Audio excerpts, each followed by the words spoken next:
Hello friends! Welcome to How to I Solve YouTube channel. In today's video, I'm gonna show you how to put your M1 Mac in safe mode and verify your Mac is in safe mode or not. Then how to exit from safe mode once you used safe mode on Mac.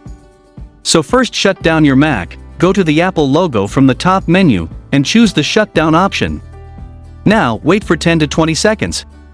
And for Intel Mac, press and hold on Shift key immediately after turn on your Mac. Check the separate video at top I button card in video description or in comment. On M1 Mac, press and hold on power button. For iMac, power button is the backside of the display. Press and hold until your Mac shows startup screen with loading startup option. For MacBook, the power button is on keyboard. Now, here's my iMac showing startup volumes and options. Select startup volume.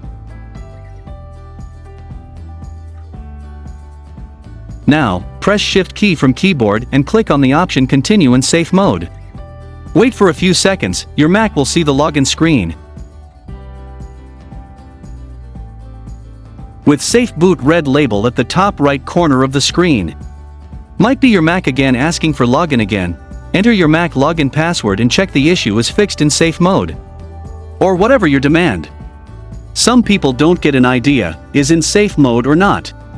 Let's check from your Mac settings. Go to the Apple logo from the top Mac menu and select About This Mac option. Next, click on the Overview tab and choose System Report options.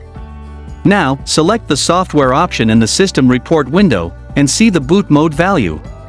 If you are showing safe boot, then your Mac is correctly put in safe mode. That's it.